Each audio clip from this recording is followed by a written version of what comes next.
Hi student, good evening.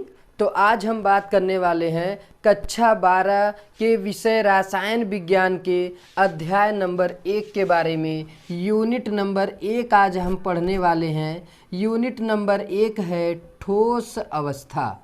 कौन सा chapter, कौन सी यूनिट पढ़ने वाले हैं? ठोस अवस्था।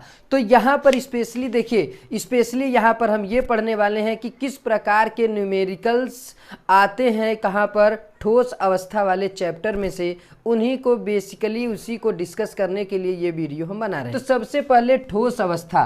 तो ठोस के बारे में आप सब जानते हैं, ठोस अवस्था अर्थात ये द्रव्य के बारे में बताता है। द्रव्य की 3 मुख्य अवस्था है, ठोस, द्रव और गैस। यहाँ पर ठोस के बारे में पढ़ते हैं। तो ठोस क्या होता है कि ठोसों में अत्यंत छोटे छोटे, ठोस जो है अत्यंत छोटे छोटे अवयवी कणों से यानी अणुओं, परमाणुओं और आयनों से मिलकर बना होता है, जिनके बीच रिक्त स्थान क्या होता है, बहुत ही कम होता है और अंतरा आणविक आकर्षण बल बहुत ज़्यादा होता है। इसीलिए ठोस कैसे होते हैं, बहुत ही रिजिड होते हैं, बहुत ही कैसे होते हैं, कठोर होते हैं और इनका गलनांक और क्वथनांक कैसा होता है, उच्च होता है।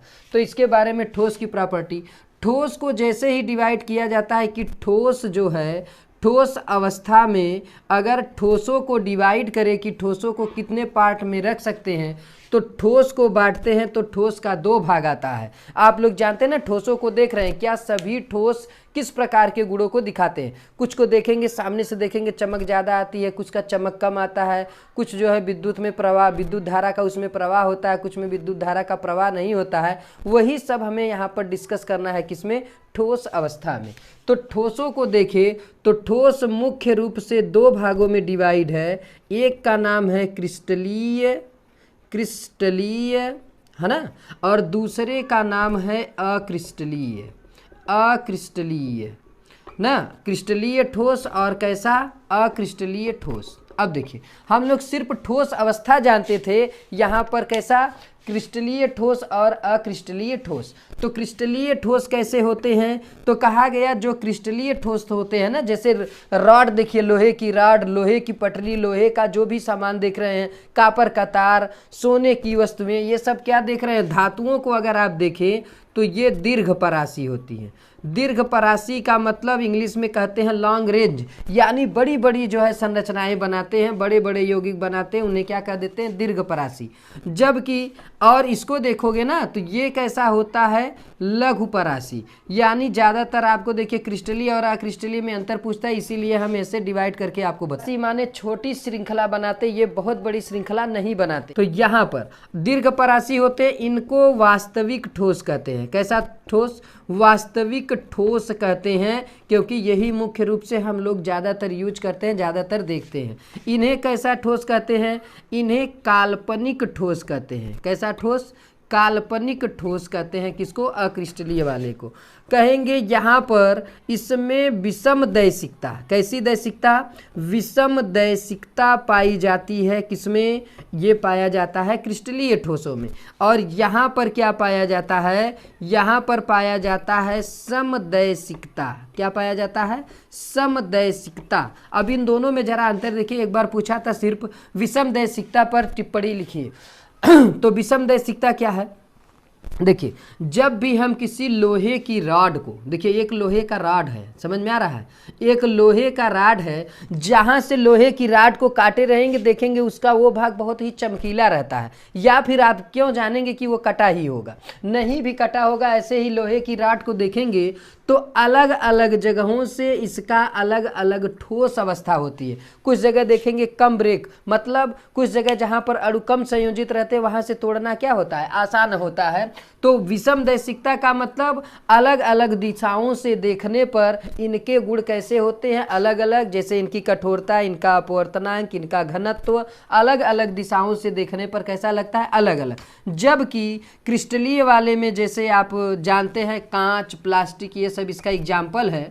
और यहाँ पर लोहा, सोना, चांदी, ये सब इसका एग्जाम्पल है।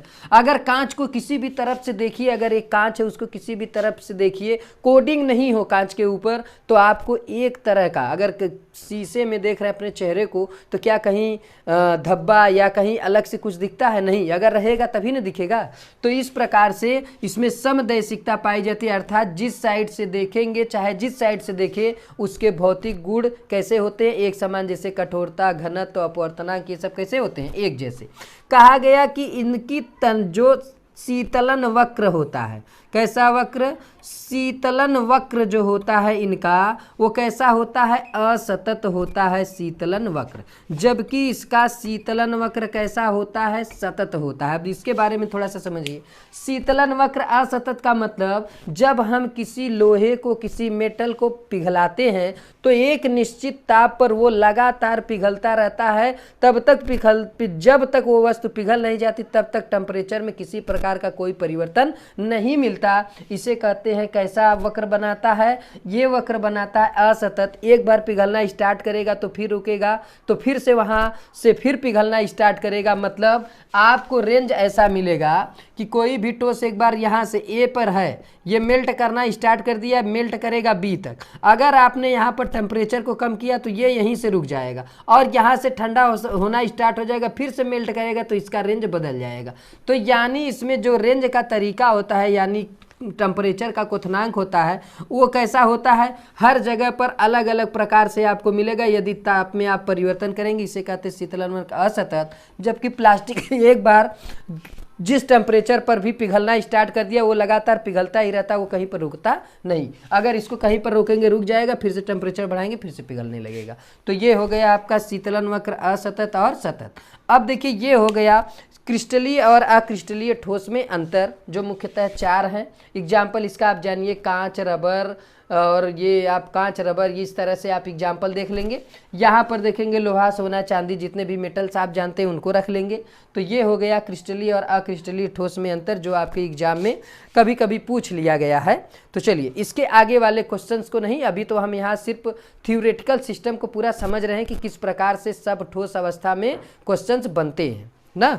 चलिए तो आगे अगली टॉपिक है आपका, इसको हम मिटा रहे हैं। आप नोट करते रहेंगे, समझते रहेंगे। हमें पता है आप सभी को पढ़ चुके हैं, तो आप रिवीजन के ध्येय से आप उसको थोड़ा सा देखते रहिए, समझते रहिए। आपको देखिए कभी कभी ये पूछ लेता है कि ये जो क्रिस्टलीय ठोस होते हैं उनकी विवेचना कीजिए। तो जो क्रिस्टलीय ठोस होते हैं, क्रिस्टलीय ठोस होते हैं, उनको मुख्य रूप से 4 भागों में बांट दिया गया है। एक का नाम होता है आयनिक ठोस, ठीक है। तो दूसरा हो जाता है सहसंयोजक ठोस। सहसंयोजक ठोस को एक और नाम दिया गया है नेटवर्क ठोस ना, नेटवर्क ठोस। और यहाँ पर आपका आ जाता है आणविक ठोस, आणविक ठोस, ठीक है। या फिर आणविक ठोस 5वां आ जाता है आपका धात्विक ठोस, धात्विक ठोस। देखिए आप पदार्थों के बारे में अच्छे से परिचित होंगे। आयनिक ठोस माने यदि अवयवी कण कौन हो? आयन हो, तो उन्हें आप क्या कहोगे? आयनिक ठोस। यदि 2 या 2 से अधिक परमाणुओं के बीच कैसा बंध बन रहा है? सहसंयोजक बंध बन रहा है, और वे बंध आपस में एक दूसरे से कनेक्ट होते हुए चले जा रहे हैं, एक नेटवर्क बना दे रहे हैं, तो उसे आप क्या कहते हैं? सहसंयोजक ठोस। जैसे इसका एग्जाम्पल आप लोग जानते हैं ग्रेफाइट, हीरा, ये सब इसके एग्जाम्पल है। हीरे और ग्रेफाइट का स्ट्रक्चर कक्षा 10 में भी पढ़े होंगे, वैसे भी जानते होंगे। ये हो गया आपका आणविक ठोस। आणविक ठोसों को ना 2 भाग में बांटा गया है, एक को कहते हैं ध्रुवी और एक को कहते हैं अध्रुवी। तो ध्रुवी और अध्रुवी पहले डिस्कस कर लेते हैं। ध्रुवी का मतलब जो अपने आयनों में विभक्त होता है, अर्थात जिसके ऊपर पार्शियल पॉजिटिव और निगेटिव चार्ज आते हैं, उन्हें क्या कहते हैं? वो ध्रुवी। और जिन पर नहीं आता है उनको क्या कहते हैं? अध्रुवी। लेकिन यहाँ पर आणविक ठोस है, अर्थात अणुओं के द्वारा बनता है। तो देखिए हाइड्रोजन का अणु ले लीजिए ना, हाइड्रोजन का अणु ले लीजिए और किसी का अणु ले लीजिए। जैसे आप लोगों ने एक एग्जाम्पल देखा होगा, हम आपको बताएं HCl, बड़ा सिंपल एग्जाम्पल है। यानी यहाँ पर देखेंगे पार्शियल पॉजिटिव और इस पर पार्शियल निगेटिव। या फिर CO2 को देखिए, और जितने भी नॉर्मली सहसंयोजक बंध बनाते हैं, और ये ज़्यादातर आणविक ठोसों को देखेंगे तो ये पार्शियल पॉजिटिव और पार्शियल निगेटिव शो करते हैं। इसको कहते हैं ध्रुवी। और कैसे ठोस है? आणविक ठोस है। अध्रुवी माने देखिए ये भी परमाणुओं से बना, H2, Cl2, और कोई ले लीजिए N2, अगर ये गैसें हैं तो इसको सॉलिड स्टेट में चेंज किया जाता है, और सॉलिड जब होते हैं तो ये आयनिक फॉर्म में चेंज नहीं होते हैं। कहेंगे कि गैसों को ठोस बना सकते हैं, क्यों नहीं बना सकते हैं। एलपीजी गैस ही है, दबाकर उसको द्रव अवस्था में चेंज कर सकते हैं, और एलपीजी नीचे पेंदी में जमा हो जाता है, आप लोग जानते हो। तो जब पेंदी में जमा होगा तो वो एक प्रकार का ठोस ही तो होगा। तो ये ठोस बनाते हैं हाइड्रोजन Cl2 गैसें। ये ठोस अवस्था में चेंज होती है तो कैसा होती हैं, अध्रुवीय आणविक ठोस होते हैं। धात्विक ठोस में जैसे लोहा, कापर, आयरन, ये निकिल, ये सब जितना भी आप जानते हैं, ये सब कैसे ठोस है, धात्विक ठोस, अर्थात धातुओं में इलेक्ट्रॉनों के आदान प्रदान के द्वारा बनते हैं धात्विक ठोस। अब देखिए इनको पढ़ने के बाद, धात्विक ठोस को पढ़ने के बाद, अब यहाँ पर जब आगे आप विश्लेषण करेंगे तो यहाँ पर आपको एक शब्द मिलेगा कि किसी भी क्रिस्टल को बनाने के लिए एक छोटी इकाई की आवश्यकता पड़ती है, उसको कहते हैं एकक कोष्ठिका। क्या कहते हो, एकक कोष्ठिका। यानी किसी भी वस्तु के, किसी भी ठोस के निर्माण में एक छोटी इकाई होती है जिसको बार बार दोहराने पर, बार बार पुनरावृत्ति करने पर उस क्रिस्टल का निर्माण हो जाता है। उसे आप क्या कहते हो, उसे कहते हो एकक कोष्ठिका। जैसे घर को बनाने के लिए घर की दीवार जब बनाते हैं तो उसमें ईंट का प्रयोग करते हैं, बालू गिट्टी सबका प्रयोग करते हैं, लेकिन उनकी साइज फिक्स नहीं है, मतलब उनको अलग अलग प्रकार से देखा जाता है। लेकिन अगर एक ईंट का एग्जाम्पल ले तो एक ईंट एक एकक कोष्ठिका बना सकते एक दीवार के निर्माण में। अगर ईंट एकक कोष्ठिका की जैसा व्यवहार कर रहा है, एक ईंट को एक ईंट के ऊपर लगातार रखते जाइए, एक दीवार का क्या बन जाता है, निर्माण हो जाता है। उसी को क्या कहते हो आप, एकक कोष्ठिका। अब एकक कोष्ठिका के पैरामीटर का एक बार पूछा था, एकक कोष्ठिका के पैरामीटर माने उसकी माप कैसे करोगे। तो एकक कोष्ठिका ज़्यादातर आपको घनीय एकक कोष्ठिका मिलेगी, क्योंकि आपके सिलेबस में घन वाली एकक कोष्ठिका ज़्यादातर यूज हुई है, या उसी को आप कह लीजिए, उसी को पढ़ना है। तो घनीय एकक कोष्ठिका यहाँ पर है, यहाँ पर उसके अवयवी कण हैं, हर जगह होंगे। तो इसके पैरामीटर क्या होंगे कि एक कमरे को देखिए, या एक माचिस की डिब्बी ले लीजिए, उसको देखिए, यहाँ पर देखोगे तो एक इसकी लंबाई होगी, एक इसकी चौड़ाई होगी, और एक इसकी क्या हो जाएगी, ऊंचाई। अब अगर लंबाई चौड़ाई के बीच कोण खींचोगे तो अल्फा, इसके बीच खींचोगे बीटा, इसके बीच खींचोगे तो गामा। यानी अगर एक कोने को पकड़ लीजिए तो हर तरह देखेंगे लंबाई, चौड़ाई और ऊंचाई क्या बना रहे हैं, सबकी लंबाइयाँ अलग अलग हैं, और सबके कोण कैसे हैं, 90 अंश बना रहे हैं। ज़्यादातर कौन वाले, घन वाले। कमरा एक घन है ना, घन या घनाभ होगा, तो उनके बीच का कोण हमेशा कितना होगा, 90 ही तो होगा। तो यहाँ पर घन और घनाभ का एग्जाम्पल अगर लेते हैं तो इस तरह बन जाएगा। तो इसके पैरामीटर कितने हो गए, 6 हो गए। ए बी सी भुजाओं की लंबाइयाँ हो गई, अल्फा बीटा और गामा ये हो गए इसके भुजाओं के बीच के कोण। अब देखिए इन तीनों यानी इन 6 पैरामीटरों को मिलाकर जो हम एकक कोष्ठिका का निर्माण करते हैं, एकक कोष्ठिका का क्रिस्टल का जो निकाय बनता है वो 7 टाइप का बन जाता है। कितने टाइप का बन जाता है, 7 टाइप का बन जाता है। आप लोग जरा जानते हैं तो बता दीजिए कौन कौन सा बनता है। अरे वाह, फटाफट बताने वाले हैं। घनीय बनता है, द्विलंबात, समलंबात, विषम लंबात, ऐसे वैसे आप त्रिनताक्ष, एकनताक्ष पढ़े ही होंगे। तो यहाँ पर हम इस प्रकार से हम आपको बताते हैं। एक आप ले लीजिए OCT, ये इसलिए बना रहे, ये ट्रिक भी समझिए, और ये ट्रिक टाइप का है, लेकिन आपको समझ में अगर आ जाती है ट्रिक तो ठीक है। देखिए जो भी ट्रिक बनाता है वो उसको ज़्यादा बेटर समझ में आता है। अगर आपको समझ में आ रहा है तो और अच्छी बात है। तो इससे हम एक ट्रिक से इसको याद किए थे, OCT Maharashtra TT, OCT Maharashtra TT। यहाँ पर जो O है इसका मतलब है आर्थोरोम्बिक, आर्थोरोम्बिक, इसका मतलब है आर्थोरोम्बिक, जिसको हिंदी में कहते हैं विषम लंबाच। क्या कहते हैं, विषम लंबाच। विषम लंबाच का मतलब सीधे नाम बता रहा है, विषम लंबाच माने लंबाइयाँ कैसी होंगी, विषम। A बराबर B बराबर C एक भी आपस में बराबर नहीं होंगे, लेकिन इनके बीच का कोण अल्फा बराबर बीटा बराबर गामा बराबर ये 90 होता है। ठीक है ना, अल्फा बराबर बीटा बराबर गामा बराबर ये कैसा होता है, 90। C फॉर क्यूबिकल, कैसा, क्यूबिकल, यानी क्यूबिकल माने घनीय। अब घनीय है तो आपको तो क्लियर है, घन माने जिसकी तीनों भुजाएं आपस में बराबर, A बराबर B बराबर C, और कोण भी जान रहे हैं, अल्फा बराबर बीटा बराबर गामा बराबर कितना, 90। यहाँ पर ये वाला जो है, ये वाला, ये T T T, इन तीनों में कन्फ्यूजन हो सकता है। लेकिन यहाँ पर इसका नाम जो है ट्राइक्लिनिक है। क्या नाम है? ट्राइक्लिनिक, जिसको कहते हो त्रिनताक्ष। क्या कहते हैं? त्रिनताक्ष। यहाँ पर देखोगे ए न तो बी के बराबर, बी न तो सी के बराबर, अल्फा बराबर बीटा बराबर 90, लेकिन गामा इज नॉट 90।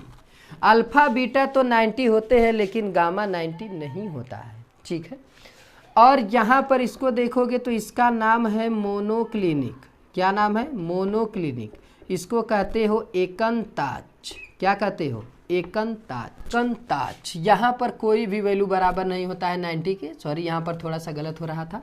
एकंताक्ष में अगर देखेंगे A is not B, B is not C, और अल्फा बीटा बराबर 90 तो हो सकता है लेकिन गामा इज नॉट 90। यहाँ पर देखिए ट्राइक्लिनिक, इन दोनों में अंतर इसी तरह, ए बी सी तीनों बराबर नहीं है, अल्फा बीटा गामा तीनों ही 90 नहीं है। यहाँ पर अल्फा बीटा 90 लेकिन गामा 90 नहीं होता है। इसका नाम है हेक्सागोनल। हेक्सागोनल माने खष्टकोणीय। षटकोणीय हम कई बार पढ़ देते हैं, है ना। तो षटकोणीय नहीं भैया, ये खष्टकोणीय होता है ना। खष्टकोणीय को अगर देखेंगे तो यहाँ पर ए बराबर बी बराबर सी, है ना, लेकिन अल्फा बीटा बराबर 90 होता है, गामा इक्वल टू 120 होता है, 120 अंश। यहाँ पर ये टेट्राहेड्रल, यानी टेट्राहेड्रल नहीं भैया, टेट्रागोनल, इसको कहते हो चतुष्कोणीय। चतुष्कोणीय, या फिर इसी का नाम है द्विसमलंबाच। द्विसमलंबाच नाम से पता है। द्विसमलंबाच माने दो लंबाइयाँ आपस में कैसी हैं? बराबर, but C is not equal, माने ए और बी तो बराबर हैं लेकिन सी बराबर नहीं है। और यहाँ पर देखेंगे अल्फा बराबर बीटा इक्वल टू 90। यहाँ पर थोड़ी सी हम गलती कर रहे थे कि यहाँ पर ये जो होता है यहाँ पर कैसा बनता है? यहाँ पर 90 बनता है, ठीक है ना। यहाँ पर सभी कोण कैसे होते हैं? 90 होते हैं। ये थोड़ी सी गलत हो रही थी, इसके गलत फहमी में थोड़ा सा दिक्कत हो रहा था। और ये हेक्सागोनल जो होता है ए बराबर बी होता है लेकिन सी बराबर नहीं होता है। यहाँ पर थोड़ी सी हम गलती कर रहे हैं, यहाँ पर ए बराबर बी बराबर सी होता है। यहाँ पर आपका मिल जाता है ट्राइगोनल। क्या मिल जाता है? ट्राइगोनल, या फिर इसको कह सकते हैं आप रोम्बोहेड्रल। रोम्बोहेड्रल ये आपको मिलता है। ये रोम्बोहेड्रल को आप कह देते हो त्रिकोणीय। त्रिकोणीय हिंदी में क्या कहते हो? त्रिकोणीय। त्रिसमनताक्ष, त्रिसमनताक्ष भी इसका नाम है। त्रिसमनताक्ष इसका नाम है। यहाँ पर अगर देखेंगे तो इसको हमने क्यों लिखा है? OCT महाराष्ट्र TT लिखने का एक तरीका है कि यहाँ से आप ब्रावेज जालक को बड़े आराम से याद कर लेंगे कि ब्रावेज जालक कैसे याद करें। तो आर्थो वाले में 4, क्यूबिक वाले में 3, ट्राइक्लिनिक में 2, मोनोक्लिनिक में 2, बाकी भैया जितने बचते हैं बाकी सब में 1 1 और 1 1 2 3 2 5 2 7 3 10 4 14। कुल क्रिस्टल ब्रावेज जालक हैं 7 और ये कुल कितने हैं? 7। तो आपको हो गया, ब्रावेज जालक भी आपको याद हो जाएगा, आपको क्रिस्टल निकाय भी याद हो जाएगा। ठीक है, चलिए आगे बढ़ेंगे। तो आगे बढ़ेंगे तो हमें एक चीज़ और, इसको ध्यान से समझते रहिएगा, नोट करते रहिएगा। थोड़ा सा इसमें जो कन्फ्यूजन था आप देख लीजिएगा, वो थोड़ा सा जो है डिस्टरबेंस हो गया। चलिए आगे बढ़ते हैं। अब आगे बढ़ेंगे तो आपको मिलता है इसके बाद इकाई या एकक कोष्ठिका के प्रकार। इकाई या एकक कोष्ठिका के प्रकार, इकाई कोष्ठिका कहिए चाहे एकक कोष्ठिका, उसके प्रकार आपको मिलता है। तो आप देखिए एकक कोष्ठिका के प्रकार में पहला होता है सरल एकक कोष्ठिका। सरल एकक कोष्ठिका। दूसरा आपको मिलता है केंद्रित एकक कोष्ठिका। केंद्रित एकक कोष्ठिका 2 टाइप का मेनली बांटा जाता है एकक कोष्ठिका। ये जो केंद्रित एकक कोष्ठिका है वो फिर से 3 पार्ट में डिवाइड होती है। अंतः या काय केंद्रित एकक कोष्ठिका। फिर दूसरा हो जाता है फलक केंद्रित एकक कोष्ठिका। तीसरा हो जाता है अंत या आधार एकक कोष्ठिका। तो 3 टाइप का हो जाता है। अब यहाँ पर देखिए, इसके बारे में डिटेल यहीं पर पढ़ लेते हैं, दोबारा से नहीं आएंगे यहाँ। तो यहाँ पर अगर देखेंगे तो अगर घनीय एकक कोष्ठिका हमें पढ़ना है, घनीय एकक कोष्ठिका ऐसी एकक कोष्ठिका जिसमें अवयवी कण केवल कोनों पर पाए जाते हैं, यानी 8 कोने हैं, 8 कोनों पर सिर्फ पाए जाएं, तो इसको कहते हैं सरल एकक कोष्ठिका। अगर केंद्रित एकक कोष्ठिका होगी तो जो अवयवी कण पाए जाएंगे वो अवयवी कण कोनों के अतिरिक्त उसके कहाँ केंद्र में पाया जाता है, बीच में, ये यहाँ नहीं, ये बीच में बना है। जैसे बॉक्स दे रहे, बॉक्स के बीच में एक गेंदा लटका दीजिए, कमरे में एक गुब्बारे को लटका दीजिए, तो ये कौन सा हो गया, अंतः केंद्रित एकक कोष्ठिका। अब देखिए अंतः या काय केंद्रित के बाद फलक केंद्रित एकक कोष्ठिका। तो फलक केंद्रित एकक कोष्ठिका में अवयवी कण कोनों के अतिरिक्त प्रत्येक फलक पर पाए जाते। एग्जाम्पल कमरा लिए रहेंगे तो बड़े आसान से, कमरा माने अपना रूम लिए रहेंगे तो बहुत जल्दी आ जाए, कमरा ओढ़ने वाला नहीं, ठंडी गई गर्मी आ गया है। तो यहाँ पर अगर अपने रूम को ले लें, एक छत हो गया, एक तल हो गया, 4 दीवारें, 6 फलक, यानी 6 फलक पर एक एक कण, एक फलक एक कण इस पर, एक कण इस पर, एक कण ऊपर वाले पर 4 हो गया, एक कण पीछे वाले पर, ये मान लीजिए कि ये कहाँ है, पीछे वाला, और एक कण कहाँ, सामने वाला, 1 2 3 4 5 6, 6 फलक। तो इसको कहेंगे फलक केंद्रित एकक कोष्ठिका। अंत या आधार केंद्रित एकक कोष्ठिका है तो ऐसे एक जो है घन बनाइए, घन में कहाँ पर रखिए कणों को, कण कहाँ पर होंगे, कोनों पर हर बार होंगे, इस बार कोनों पर होंगे, उसके बाद कहाँ होंगे, उसके 2 विपरीत फलकों पर हो जाएंगे, एक ऊपर लगा दीजिए, एक ऊपर नीचे लगा दीजिए, हो गया आपका कौन सा, अंत या आधार केंद्रित एकक कोष्ठिका। है कि एकक कोष्ठिका के प्रत्येक एकक कोष्ठिका का किसी क्रिस्टल के बनने में योगदान कितना कितना है। अब ये प्रश्न आके बन जाता है आपका कि किस पर कितना योगदान है, कौन कितना योगदान देता है किसी घनीय एकक कोष्ठिका यानी एकक कोष्ठिका के यानी क्रिस्टल के निर्माण में।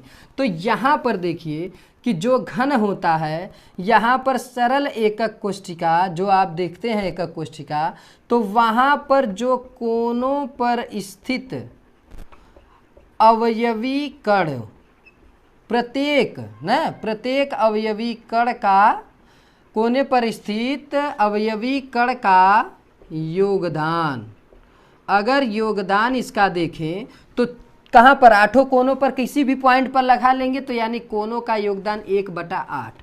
कुल योगदान कितना है, तो कुल कोने कितने हैं, 8 × 1/8, तो कुल योगदान है 1 के बराबर।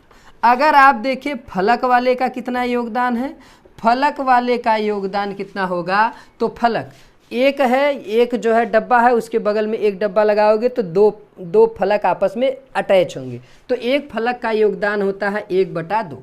कुल फलक कितने हैं, 6, तो 6 का योगदान हो जाएगा 1/2 × 6, यहाँ पर 8, 2 3 6, तो योगदान कितना है 3। अगर आप कहिए अंतः या आधार या अंतः या काय वाले का योगदान कितना है, तो अंतः वाला योगदान हमेशा कितना करता है, 1 करता है, क्योंकि बीच में लटका हुआ है अकेले, है ना, एक बीच में लटका हुआ, उसके अगल बगल कोई नहीं है तो कोई उसको स्पर्श नहीं कर पाएगा। नहीं समझ में आता है तो मंदिर में लगा हुआ घंटा है, बीच में लटका रहेगा, उसके अगल बगल कोई अटैच करने वाला नहीं, जिधर से जाओगे पहले घंटे को इधर उधर से टच कर लोगे, और जो घंटा हम तो बजा देते हैं बीच में से वो भी पैक है, तो बीच में लटका हुआ है, उसको कोई नहीं टच कर सकता, वो अकेले है। समझ में आ गया। तो इसके बाद ये तो हो गया योगदान, इसके बाद कह देता है कि सरल एकक कोष्ठिका में योगदान बताइए। तो सरल एकक कोष्ठिका में अगर योगदान आपसे पूछे तो सभी अवयवी कण कोनों पर ही तो हैं। यहाँ पर सरल एकक कोष्ठिका अभी बताए हैं, सभी सिर्फ कहाँ है, कोनों पर, तो कोनों पर का योगदान तो अभी निकाले थे आप, कितना है 1, तो 1 है। यहाँ पर ये किस लिए यूज होता है, क्योंकि प्रति एकक कोष्ठिका को Z से प्रदर्शित करते हैं, जो सवाल में बहुत तगड़ा यूज होगा। उसके बाद आपका आता है फलक केंद्रित एकक कोष्ठिका। तो फलक वाले में भैया देखिए कोनों पर भी होता है, प्लस कहाँ पर होता है, फलकों पर, अभी बताए हैं जस्ट। तो यहाँ पर 1 + 3 अर्थात कितना हो जाएगा 4। और तीसरा, तीन ही टाइप का ज़्यादातर आता है, तीन ही बनाता ही है। अंतः या काय वाले के लिए क्या आता है, तो अंतः या काय वाला एक, देखिए एक तो सरल एकक कोष्ठिका कोनों वाला है ये है, और उसके साथ कितना बनाता है, एक ही बनाता है, तो 1 + 1 अर्थात 2, यानी सरल एकक कोष्ठिका में एक खाली कोनों पर है, कोनों प्लस कहाँ है, फलक पर, तो कोनों प्लस फलक 1 + 3 यानी 4। ये कहाँ पर है, तो कोनों पर है, और कहाँ है, एक ठो बीचवा केंद्र में है, 1 + 1 = 2। तो ये हो गया आपका पूरा यहाँ पर योगदान। तो जेड का मान यहाँ से आप समझ लेंगे। अब देखिए सवाल को लगाते समय ना इतना जानना आपको जरूरी है, नहीं तो आप लगा नहीं पाओगे। अब इसके बाद आपको एक चीज़ और जानना है कि जो संकुलन होता है, अगर वो संकुलन CCP हो, क्रिस्टल क्लोज्ड पैकिंग यानी क्यूबिकल क्लोज्ड पैकिंग कह लीजिए, क्यूबिकल क्लोज्ड पैकिंग यानी घनीय निबिड़ संकुलन अगर हो, तो इसके लिए जेड का मान 4 आता है। अगर वो संकुलन BCC हो यानी फलक केंद्रित क्रिस्टल जालक हो, तो उसका मान जेड के लिए होता है 2। ये भैया ये दोनों याद कर लीजिए, ये बहुत इंपॉर्टेंट है। इन सब के पूरे टॉपिक्स को नहीं बता पाएंगे, न्यूमेरिकल के दौरान इसके यूज को बस बता दे रहे हैं कि ये किस प्रकार से यूज होगा, ठीक है ना। अब देखिए एक बार और, सरल एकक कोष्ठिका के लिए जब आप क्या निकालते हैं संकुलन क्षमता, तो 52.something% आता है ना, और दूसरे के लिए निकालते हो तो 68% आता है। किसके लिए आता है, इसके लिए देखिए सरल के लिए ये लगभग कितना आता है, 52.4%। फलक केंद्रित के लिए ये आपको कितना मिलता है, 68%। और आपको किसके लिए एक और कौन सा बच रहा है, अंत या आधार, अंत या आधार, अंत या आधार एक अंत या आधार नहीं, अंत या काय केंद्रित एकक कोष्ठिका के लिए ये आता है 74%। कितना परसेंट होता है, 74% होता है, 64% होता है, 74% होता है। इसको जरा ध्यान दीजिएगा, अंत और षष्ठकोणीय निबिड़ संकुलों का बराबर ही होता है वैल्यू। अगर षष्ठकोणीय आप बनाना चाहते हो तो ऐसे समझिए, एक बेंजीन रिंग बनाओ ऐसे उलट कर, एक बेंजीन रिंग बना दो ऐसे, एक बेंजीन रिंग और लो बना दो, एक बेंजीन रिंग और बना दो, ये देखो एक बेंजीन रिंग और बन गई। चलिए एक बेंजीन रिंग और बना दीजिए, गजब बनवा रहे हैं, कह रहे हैं एक बनाइए, फिर एक, फिर एक, 3 बेंजीन रिंग बना दीजिए। अब इन तीनों को कनेक्ट कीजिए, ऐसे ऐसा बनाना कि कनेक्ट हो जाए। इसको कनेक्ट कर दीजिए, ठीक है ना, सब सामने हो, इसको कनेक्ट कर दीजिए और इसको कनेक्ट कर दीजिए, ठीक है। यहाँ पर ये आपका ऐसे, ये ऐसे ना, इसको ऐसे मिला दीजिए आप, ये इस प्रकार से हो जाएगा। अगर इसमें किसी अवयवी कण को मिलाओगे तो दिस टाइप आप मिलेंगे। तो यानी षष्ठकोणीय जैसे आप लोग ना, इसको बनाने से अच्छा, समझने से अच्छा आप लोग एक चीज़ देखें, बटखरा यानी वजन करने वाला जो आता है, वो जो है ना षष्ठकोणीय ज़्यादातर होता है। अभी तो गोलाकार भी आ रहा है, पहले हेक्सागोनल या फिर वो भी नहीं आ रहा है। तो आप लोग नट और बोल्ट का नाम सुने हैं ना, तो जो आप देखते हैं बोल्ट लगा होता है ना, वो देख लीजिए, वो जो होता है वो ज़्यादातर कैसा होता है, षष्ठकोणीय ही होता है। तो अगर उसको देखेंगे ना, तो उसके फलक कितने हैं, तो कहोगे ऐसे ऐसे घुमाएंगे, फलक वलक नहीं, एक ठो ऊपर फलक है, एक ठो नीचे फलक है, उसके 2 ही फलक हैं। और अगर कहें कोने कै ठो हैं, तो उसके कोने 6 ठो बनते हैं। ये देखो 1 2 3 4 5 और 6। अब ये कहोगे एक ठो ऊपर है, एक ठो बीच में, एक ठो ये है, ये नहीं, ये समझाने के लिए, एक ठो सीधा ऊपर तो दूसरा नीचे, बीच में इसको बनाया समझाने के लिए। तो कितने होंगे, तो इसकी पूछता है, तो कोनों पर योगदान यहाँ पर होता है 1/6। कुल कोना कै ठे है, 6 ठे, 6 से 6 कटा 1 आ गया। तो फलक कितने हैं, तो फलक हो गए भैया 2, और योगदान कितना है, 1/2। फलक दुइये है ना, कटेगा तब भी आंसर मिलेगा 1। अब आपका आता है कोनों पर, कहाँ पर, केंद्र में। तो केंद्र में कितना है, तो केंद्र में आपका हो गया कितना, तो केंद्र में सीधे सीधे 3 बनता है। ये आप जान रहे होंगे, तो इसको आप ध्यान से समझिएगा। वहाँ पर 1/8 था, यहाँ 1/6, क्योंकि 6 कोना है। यहाँ पर फलक 2 है, वहाँ पर फलक 6 ठो था। वहाँ पर केंद्र अकेले था, यहाँ पर त्रिभुजाकार यानी 3 कोने वाला है। इस चीज़ को ध्यान दीजिएगा, तो आप देखेंगे इस प्रकार से आप निकालेंगे वैल्यू को। चलिए अब हम पहुंच जाते हैं अपने आंकिक प्रश्न पर। न्यूमेरिकल्स को किस प्रकार से हल करना है, अब वहाँ पर हम पहुंच जाते हैं और आपको बताते हैं कि किस प्रकार से आप बड़े ही आसानी से अपने क्वेश्चनों को क्या कर सकते हैं, हल कर सकते हैं। देखिए